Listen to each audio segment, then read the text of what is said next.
आज के इस न्याय संकल्प सभा, स्वाभिमान सभा में मौजूद कांग्रेस पार्टी के धीरज श्रीवास्तव जी, शत्रुघ्न सोनकर जी, आरपी यादव जी, संचालन कर रहे सैयदुल हसन साहब और आपके अपने चहेते मोहतरम इलियास मन्नी साहब, आज के इस कार्यक्रम को सजाने संवारने में पूरी मेहनत करने वाले हमारे शायर बिरादरी के दोस्त मारूफ रायबरेलवी साहब, अल्पसंख्यक विभाग के जो भी हमारे साथी राष्ट्रीय पदाधिकारी, उत्तर प्रदेश अल्पसंख्यक विभाग के जो साथी खड़े हैं और यहाँ बड़ी तादाद में रायबरेली और एतराफ के जो लोग हाजिर हैं, मैं सबका शुक्रिया अदा करता हूँ आपकी आमद का। बहुत दिन से इंतजार कर रहा था कि इस इलेक्शन में आपसे आऊंगा, मुलाकात करूंगा। इसी मैदान में असेंबली इलेक्शन में आया था तो मैं सोच रहा था कि आऊंगा, फिर आपसे मुलाकात होगी। रायबरेली बड़ी तारीखी सरजमीन है, मरहूम अली मियां साहब रहमतुल्लाह अलैह की सरजमीन है, आचार्य द्विवेदी जी की सरजमीन है।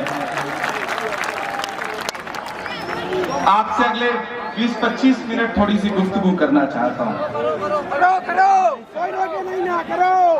ये जो सियासत की दुनिया है, खुद एक पहेली है। ये जो सियासत की दुनिया है, खुद में एक पहेली है। क्या बतलाएं कितनी मुसीबत, कितनी साजिश झेली है।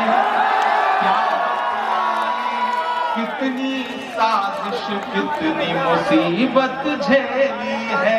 और अगली जो दो लाइनें, उस पे आपकी तालियों का शोर दिल्ली तक जाना चाहिए, जो मैं पढ़ने जा रहा हूं कि ये जो सियासत की दुनिया है, खुद में एक पहेली है। क्या बतलाएं कितनी साजिश, कितनी मुसीबत झेली है। आज यहाँ का चप्पा चप्पा एक ही सुर में बोल रहा। आज यहाँ का चप्पा चप्पा एक ही सुर में बोल रहा। रायबरेली के राहुल, राहुल की रायबरेली,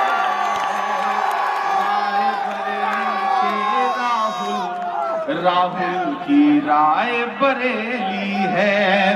आज यहाँ का चप्पा चप्पा एक ही सुर में बोल रहा। रायबरेली के राहुल, राहुल की रायबरेली है। रायबरेली के राहुल, राहुल की रायबरेली है। मेरी आंखों के सामने हजारों की तादाद में रायबरेली के जिंदा दिल लोग मौजूद हैं। यहाँ बुजुर्ग हैं, माएं हैं, नौजवान साथी हैं, बहनें हैं। और खुशी की बात यह है कि बिल्कुल नई नस्ल छतों तक पे यहाँ बैठी है। मैं अगले 20-25 मिनट आपसे थोड़ी संजीदा गुफ्तगू करना चाहता हूँ। मेरे भाई, अगर आपको लगता है कि 20 मई को जो लोकसभा का आपके लोकसभा क्षेत्र में चुनाव है वो सिर्फ एक सांसद चुनने का चुनाव है, तो गलतफहमी के शिकार हैं आप। अगर आपको ये लगता है कि आप जाकर के ईवीएम का बटन दबा के सिर्फ एक मेंबर आप पार्लियामेंट चुनेंगे, तो गलत। ये चुनाव दो विचारधाराओं के बीच में है। एक तरफ वो ताकतें खड़ी हैं जो खुलेआम मंचों से ये कह रही हैं कि हमें बहुमत दो, क्योंकि हमें भारत का संविधान बदलना है। चाहे वो नरेंद्र मोदी जी के साथी अनंत हेगड़े हो, ज्योति मिर्धा हो, लल्लू सिंह हो, या फिर उनके पोस्टर बॉय अरुण गोविल हो। उनके पिछले 1 महीने के भाषण उठा करके देखिए, पूरी बेशर्मी के साथ उनके भाषणों में यह बात शामिल है कि हमें बहुमत दो, क्योंकि हमें संविधान बदलना है। एक तरफ नरेंद्र मोदी जी खड़े हैं, जिनके सहयोगी ये कह रहे हैं कि हमें संविधान बदलना है, और एक तरफ राहुल गांधी खड़े हैं जो ये कह रहे हैं कि मेरे जिस्म में जब तक एक भी सांस बाकी है, ना तो हम भारत के संविधान पर आंच आने देंगे, ना भारत के लोकतंत्र पर आंच आने देंगे। ये लड़ाई बहुत बड़ी है, ये लड़ाई बहुत अहम है। रायबरेली वालों, इस जरूरी लड़ाई में रायबरेली ने राहुल को चुना है और राहुल ने रायबरेली को चुना है। किसी मां के लिए कितना मुश्किल होता होगा ये इंतखाब करना कि इस मुश्किल लड़ाई में अपने बेटे को मोर्चे पर कहां से भेजे।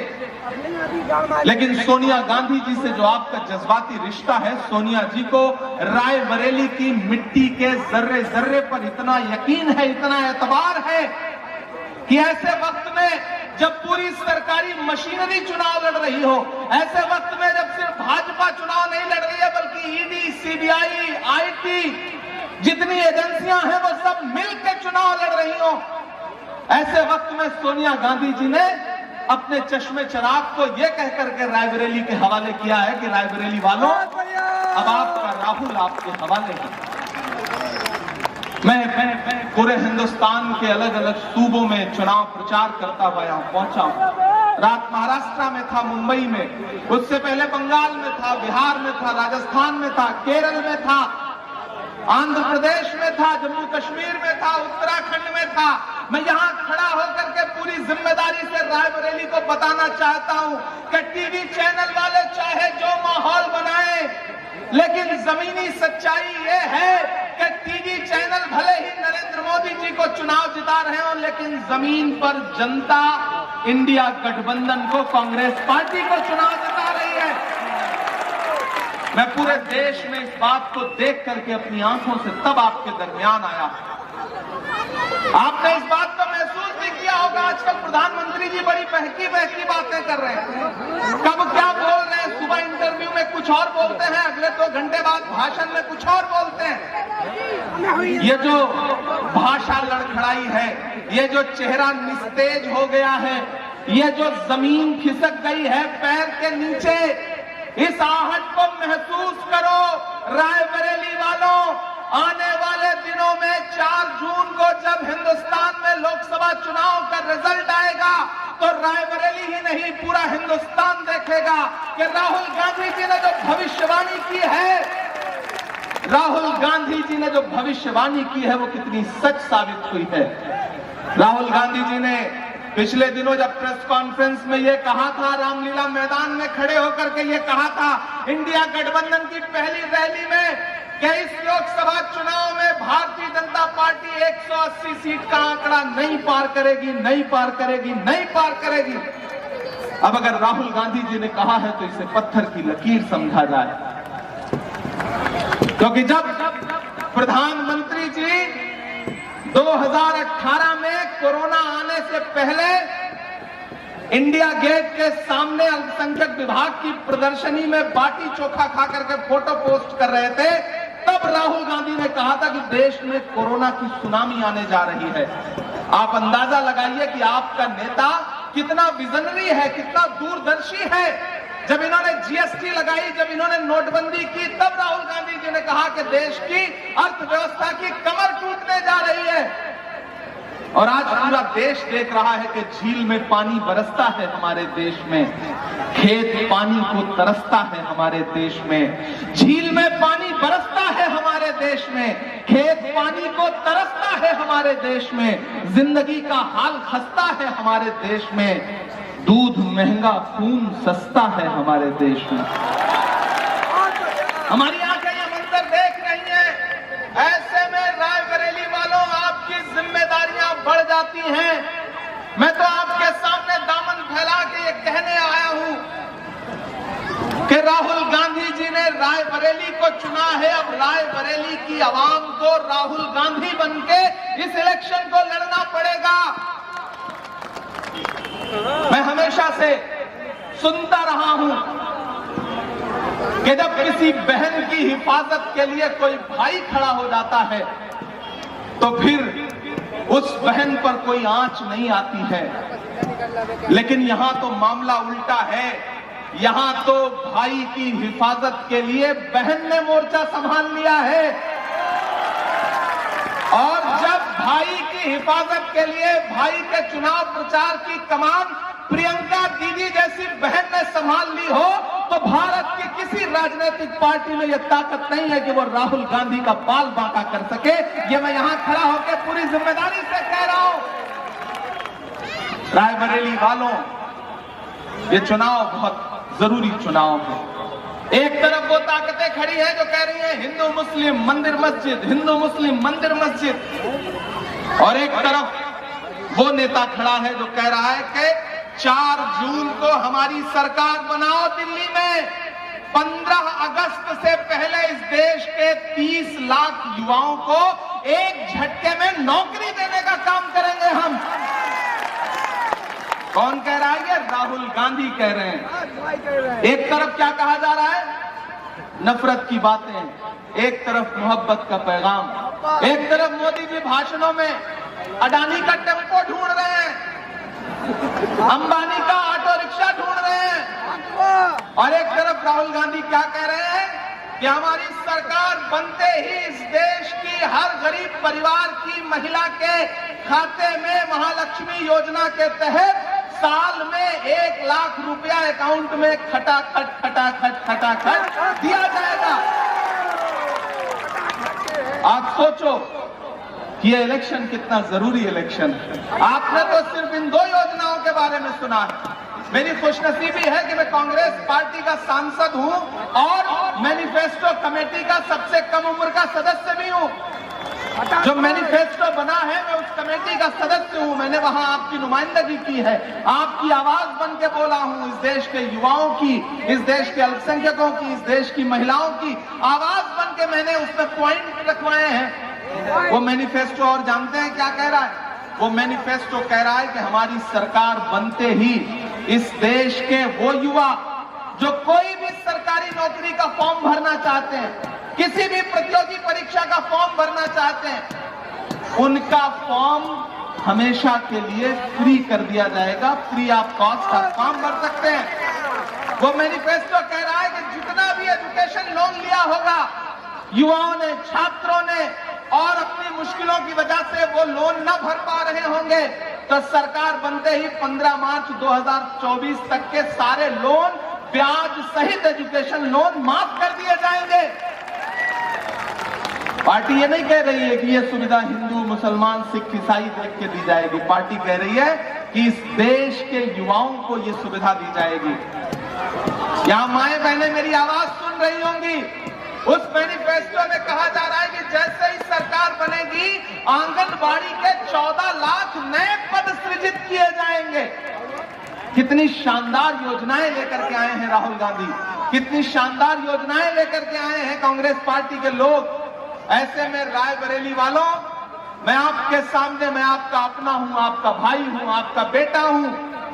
आपकी दुआओं ने मुझे इमरान प्रतापगढ़ी बनाया है। मैं इसी मिट्टी में पला हूं, इन्हीं रास्तों से निकला हूं, इन्हीं गलियों से निकल के दुनिया का सफर तय कर रहा हूं। देश की सबसे बड़ी पंचायत में, राज्यसभा में खड़ा होकर के बोलता हूं।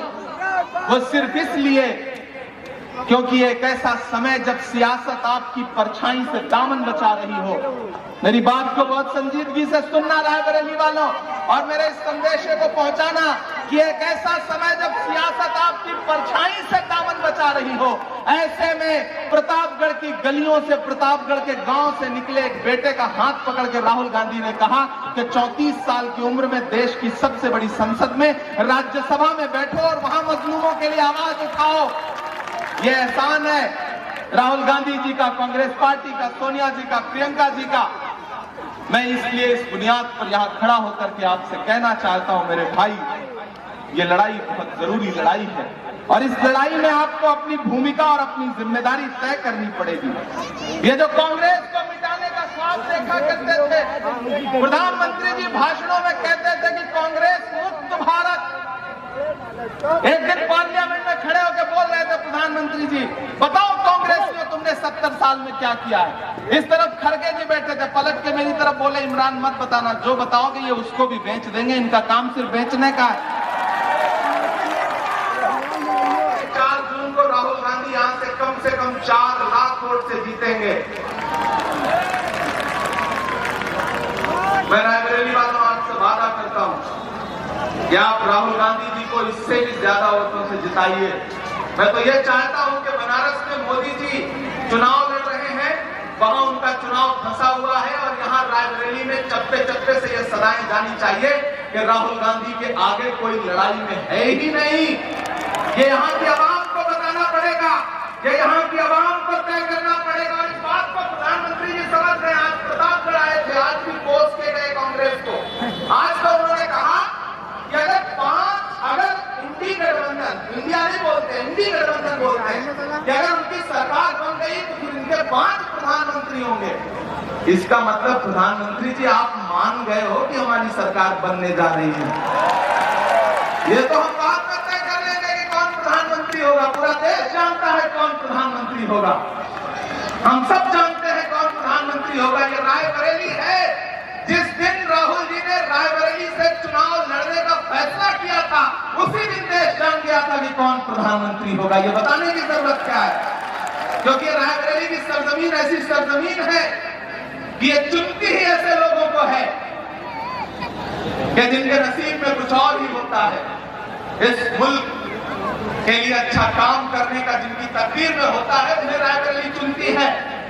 मैं तो यहाँ खड़ा होकर के रायबरेली की सरजमीन पर आप लोगों से ये कहना चाहता हूं मेरे भाई, कि जो कहते थे कांग्रेस मुक्त भारत को देखे, हिंदुस्तान की सड़कों पर कांग्रेस का जन सैलाब, हम तो प्रधानमंत्री जी से कहना चाहते हैं कि हम आतिशे सोजा में भी हक बात कहेंगे। रायबरेली वालों, मुझे आपका वो जोश, वो जज्बा दिखाई पड़ना चाहिए। हम आतिशे सोजा में भी हक बात कहेंगे, कुंदन की तरह दहर में ताबिंदा रहेंगे। तारीख बताती है कि हर दौरे सितम में हम जिंदा थे, हम जिंदा हैं, हम जिंदा रहेंगे। कोई ताकत कांग्रेस पार्टी को मिटा नहीं सकती है, कोई ताकत कांग्रेस पार्टी को मिटा नहीं सकती है। रायबरेली वालों, कांग्रेस की सरकारों में भी चेचक के, पोलियो के, प्लेग के, सबके टीके लगे थे, याद है? लेकिन क्या कभी सुना कि किसी टीके का, किसी वैक्सीन का कोई साइड इफेक्ट हुआ? नहीं हुआ ना। मैं पार्लियामेंट की हेल्थ कमेटी का मेंबर हूं। मैंने पार्लियामेंट में यह मुद्दा उठाया था। आज से 1 साल पहले मैंने पार्लियामेंट की हेल्थ की स्टैंडिंग कमेटी में यह मुद्दा उठाया। ये जो 20-20 साल के नौजवान, 30-30 साल के नौजवान क्रिकेट खेलते हुए, जिम करते हुए, चलते हुए सड़कों पर तड़प तड़प के हार्ट अटैक से दम तोड़ दे रहे हैं, इसके लिए जांच कमेटी बननी चाहिए। लेकिन अफसोस, वो सरकार जिसने वैक्सीन बनाने वाली कंपनी से भी चंदा लिया हो, उसका नारा तो बस यही रहेगा ना कि चंदा दो धंधा लो, चंदा दो धंधा दो। उसे इससे कोई मतलब नहीं है इस देश के युवा कैसे तड़प के दम तोड़ दे रहे हैं। कौन सी वैक्सीन का अंश है जो हमारी रगों में दौड़ रहा है? काश सरकार इसके लिए जांच कराती। लेकिन इस सरकार ने पिछले 10 साल में आपसे झूठे जुमलों के अलावा कुछ नहीं बोला। बहुत हुई महंगाई की मार, अब की बार मोदी सरकार, ये नारा याद है? इस नारे की सच्चाई कहां आके ठहरी? वो पेट्रोल डीजल जो 58 रुपए था वो 100 रुपए पहुंच गया। गैस सिलेंडर 400 का 1000 पहुंच गया। आटा, चावल, दूध, दही, पनीर, छाछ, लस्सी, क्या नहीं महंगा कर दिया। अरे भाजपा की सरकारें तो वो सरकारें हैं जो अपनी पसंद की फिल्में टैक्स फ्री करती हैं और कफन पर जीएसटी लगाती हैं। सही बोल रहा हूं कि नहीं बोल रहा हूं? सही बोल रहा हूं कि नहीं बोल रहा हूं? कफन पर जीएसटी लगाती हैं। वो हमसे आपसे बातें करती हैं कि वो इस देश का भला करेंगे। वो नारा याद है, बेटी बचाओ बेटी पढ़ाओ का? मैंने देखा है हाथरस में उस दलित बिटिया की जलती हुई लाश को महसूस किया है मैंने, जो रात के 2 बजे परिवार की मर्जी के बिना जला दी गई। हमने देखा है उन्नाव की बिटिया का हश्र, हमने देखा है सोनभद्र में 25 साल की सजा काट रहा भारतीय जनता पार्टी का विधायक। हमने देखा है जंतर मंतर पर ओलंपिक पदक लाने वाली बेटियों का हाल, किस तरह पुलिस ने उन्हें घसीटा, और जब वो बेटियां अपना पदक लेकर के प्रधानमंत्री की चौखट पर गई तो प्रधानमंत्री के चौखट के खुलने से इनकार कर दिया। प्रधानमंत्री बेटियों के साथ नहीं खड़े थे, बल्कि बेटियों के अपराधियों के साथ खड़े थे। ये है इनके नारे की सच्चाई। ऐसे में रायबरेली वालों, फैसला आपको करना है। मैंने कहा ना, ये चुनाव बहुत अहम चुनाव है। ये चुनाव हिंदुस्तान के संविधान को बचाने का चुनाव है। आपको तय करना है कि आप नरेंद्र मोदी की सरकार बचाना चाहते हैं, डॉक्टर बाबा साहब अम्बेडकर का संविधान बचाना चाहते हैं। ये इस देश के पिछड़ों को, दलितों को, अल्पसंख्यकों को, गरीब सवर्णों को, महिलाओं को, युवाओं को तय करना पड़ेगा, क्योंकि ये चुनाव बहुत जरूरी चुनाव है। और मैं इन दिनों प्रधानमंत्री जी की भाषा को समझ पा रहा हूं। हवाई उड़ रही है चेहरे, परेशान है, क्योंकि उन्हें समझ में आ गया है गमों की आंच में भी मुस्कुरा कर चलना पड़ता है। ये दुनिया है, यहाँ चेहरा सजा कर चलना पड़ता है। तुम्हारा कद मेरे कद से बहुत ऊंचा सही, लेकिन चढ़ाई पर कमर सबको झुका कर चलना पड़ता है। परेशान है इन दिनों। क्यों परेशान है? क्योंकि 4 फेज के जो इलेक्शन हुए हैं, जमीन खिसक गई है। पूरे भारत में एक नारा गूंज रहा है। मैं कन्याकुमारी से कश्मीर तक चुनाव प्रचार करके यहां पहुंचा हूं। पूरे भारत में एक नारा गूंज रहा है कि दक्षिण भारत में भाजपा साफ और उत्तर भारत में भाजपा हाफ। आप लोग भी जब 20 तारीख को ईवीएम की कतारों में लगी एक बटन दबाइए, हाथ के पंजे के सामने वाला, तो एक नारा भी लगा करके आइए कि 20 मई भाजपा गई, 20 मई भाजपा गई, 20 मई भाजपा गई। ये नारा लगा करके भी आना है। यहाँ इंडिया गठबंधन के बाकी घटक दल के साथी भी हैं, समाजवादी पार्टी के लोग हैं, आम आदमी पार्टी के लोग हैं, बाकी सारे साथी भी हैं। मैं तो आप सबसे ये कहना चाहता हूं कि मैं तो सियासत में नहीं था, मेरा सियासत से कोई लेना देना नहीं था। मेरे भाई, मैं तो 5 साल पहले जब सियासत में आया तो राहुल जी से एक भावनात्मक रिश्ता जुड़ा, प्रियंका दीदी से एक भावनात्मक रिश्ता जुड़ा, और फिर मैं सियासत में आया 2019 में। और जितना गांधी परिवार के साथ काम करते हुए इस देश के संविधान और लोकतंत्र को बचाने की लड़ाई लड़ रहा हूं, बहुत मुतमईन हूं, बहुत खुश हूं। पिछली तकरीबन 20 रातों से सोया नहीं। हिंदुस्तान के अलग अलग शहर में आप फेसबुक चलाते हैं, ट्विटर चलाते हैं, यूट्यूब चलाते हैं, आप जानते होंगे। 3 दिन भर सफर कर रहा हूँ, रात रात भर सभाएं कर रहा हूँ। 10 बजे सभा खत्म होती है, सुबह की फ्लाइट पकड़ता हूँ, फिर किसी शहर में 3 घंटे, 4 घंटे, 5 घंटे बाय रोड सफर करता हूँ, फिर सभा करता हूँ। अभी यहाँ आपके बीच रहूंगा, फिर अगले दिन कल कहीं और सभा करूंगा। पूरे देश में जाकर के एक बात आपसे कहना चाहता हूँ, रायबरेली वालों, कि आपने सोनिया जी जैसी सादगी और शराफत की प्रतिमूर्ति को अपना सांसद चुन के रखा है। अब सोनिया जी ने आपके बीच में राहुल गांधी जी को आपका प्रत्याशी बना के भेजा है। मैं राहुल जी के साथ चलता हूं। भारत जोड़ो यात्रा में कन्याकुमारी से कश्मीर तक जब राहुल गांधी जी 4000 किलोमीटर पैदल चल रहे थे, तो मैं उनके कंधे से कंधा मिलाकर चल रहा था। जब मुझसे मीडिया के साथी कहते थे कि इमरान साहब नफरत के खिलाफ राहुल गांधी एक नारा लगा रहे हैं कि नफरत छोड़ो, भारत जोड़ो, नफरत के बाजार में मोहब्बत की दुकान खोली है, आप तो शायर हैं, आप राहुल गांधी के साथ चल रहे हैं, आप क्या कहेंगे? तब मैं शेर पढ़ देता था कि जो हर जालिम से टकराएगी वो आंधी बनाऊंगा, जो हर जालिम से टकराएगी वो आंधी बनाऊंगा, नए अंग्रेज आए हैं, नया गांधी बनाऊंगा। मैं चला हूं राहुल गांधी के साथ, कंधे से कंधा मिला करके।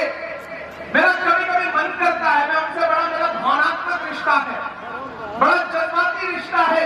उस परिवार से मेरा तो कभी कभी मन करता है, जब प्रधानमंत्री जी राहुल गांधी जी के बारे में ओछी टिप्पणियां करते हैं, भाजपा वाले ओछी टिप्पणियां करते हैं, तो कभी कभी मेरा मन करता है कि मैं राहुल जी से पूछूं कि आप किस मिट्टी के बने हैं? राहुल जी किस मिट्टी के बने हैं आप?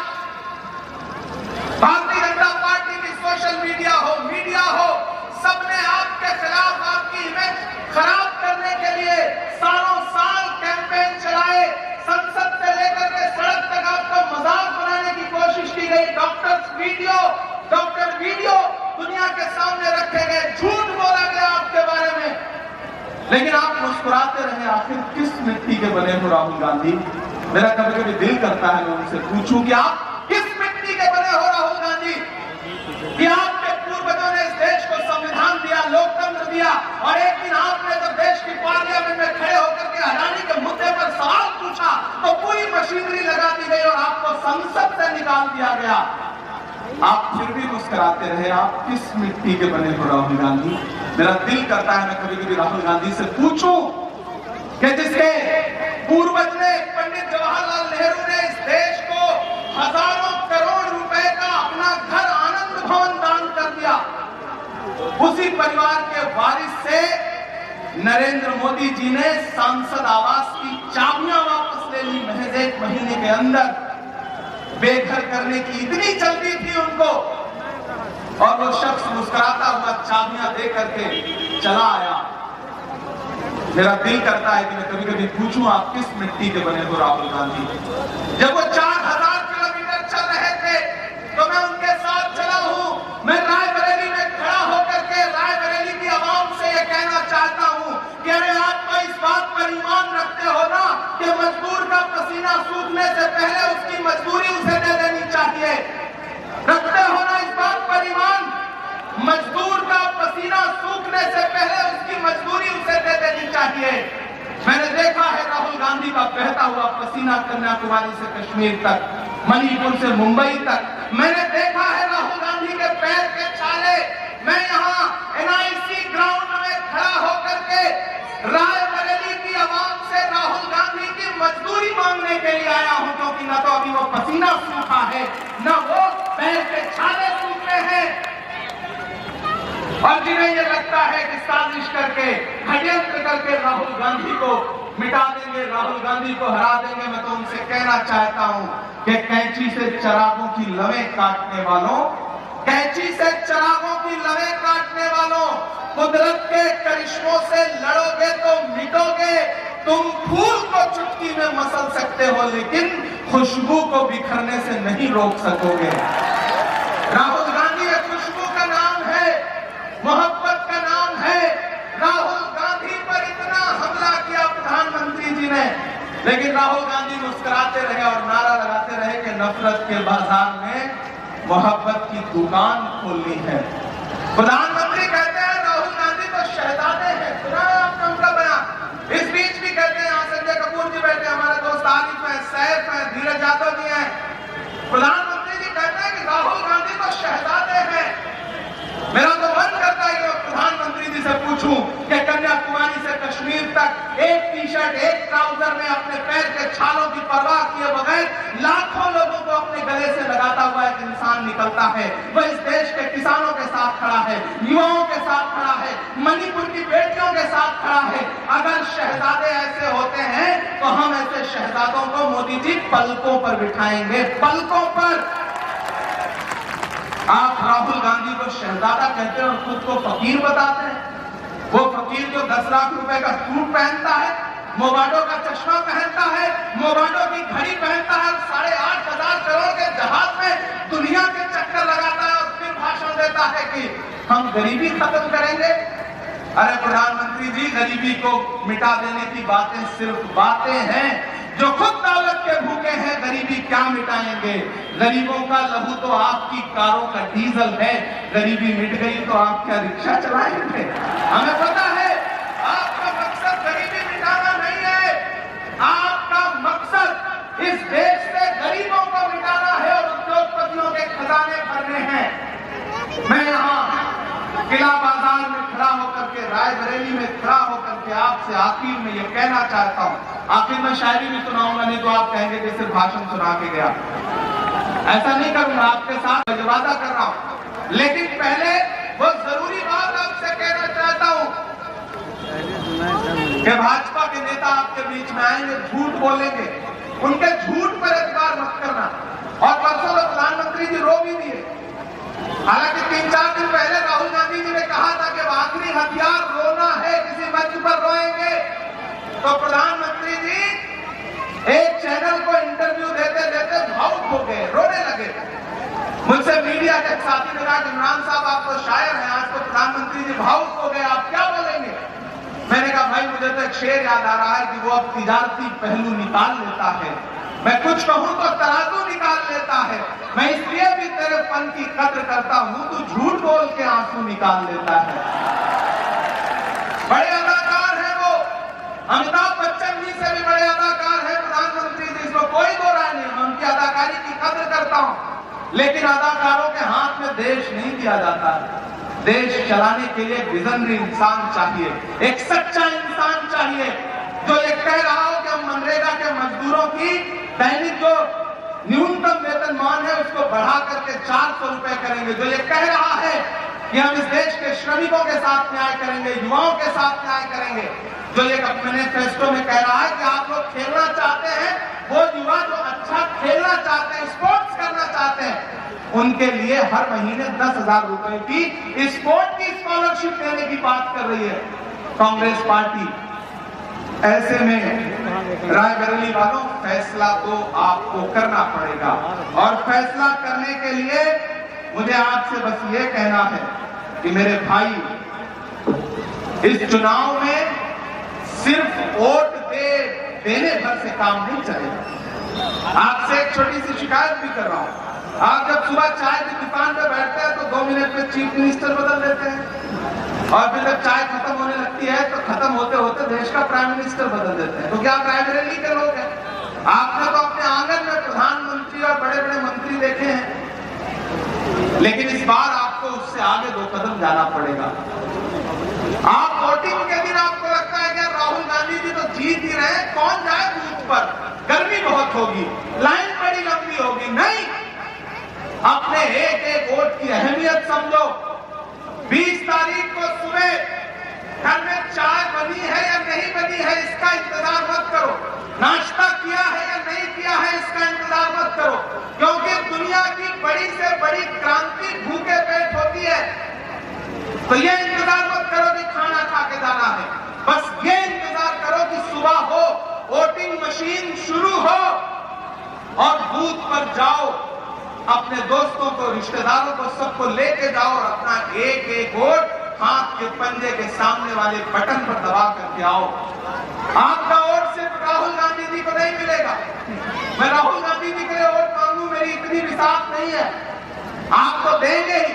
बस मुझे ये कहना है कि आपका वोट सिर्फ राहुल गांधी जी को नहीं मिलेगा, डॉक्टर बाबा साहब अम्बेडकर जी के सच्चे अनुयायी मल्लिकार्जुन खड़गे जी को मिलेगा, आपकी पुरानी सांसद, आपके परिवार की सदस्य श्रीमती सोनिया गांधी जी को मिलेगा, आपकी बहन प्रियंका गांधी जी को मिलेगा, आपका दिया गया एक एक वोट अखिलेश यादव को मिलेगा, आपका दिया गया एक एक वोट इमरान प्रतापगढ़ी पर पर्सनल एहसान होगा।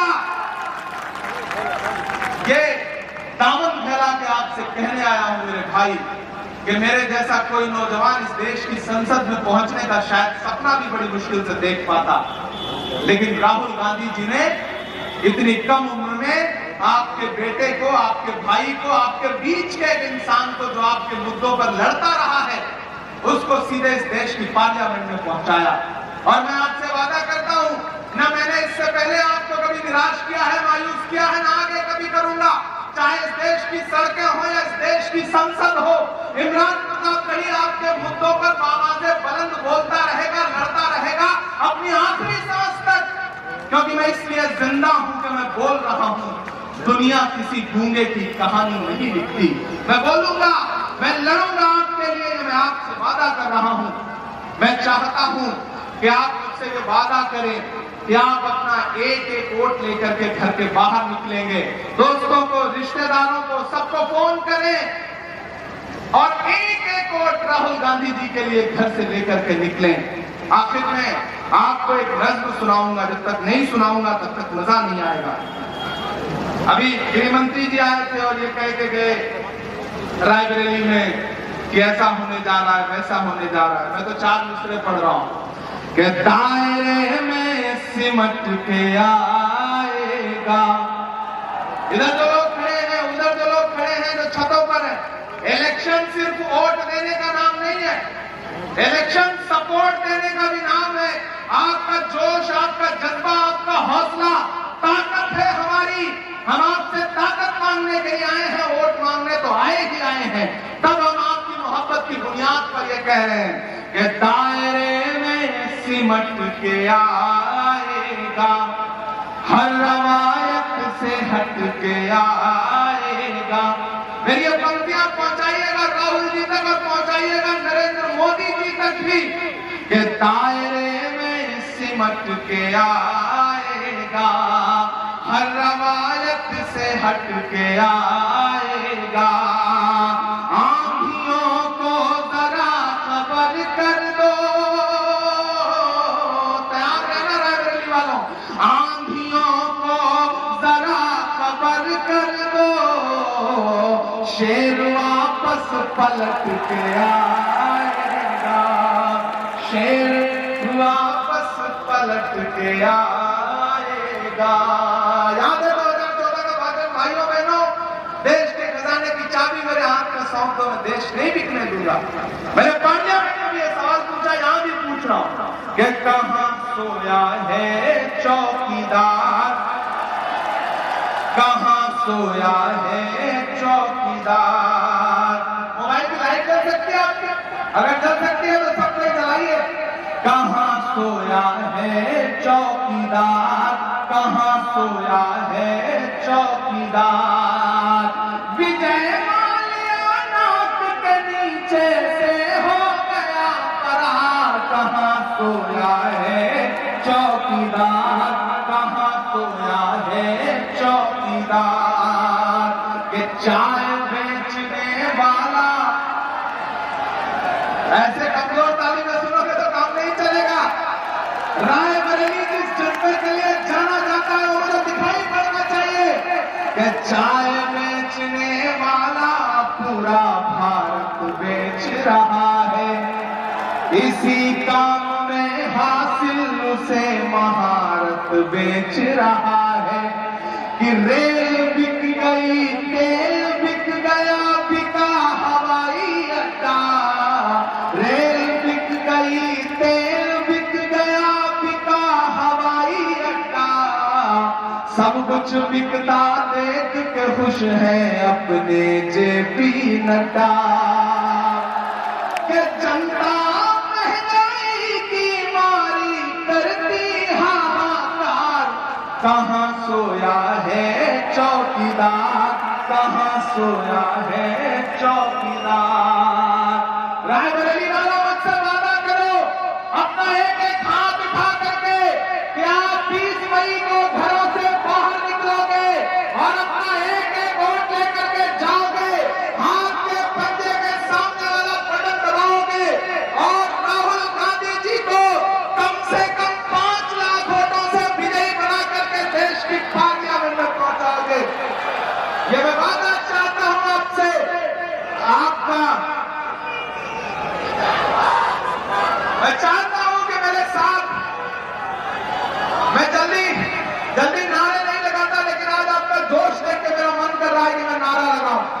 राहुल गांधी, और जोर से लगना चाहिए।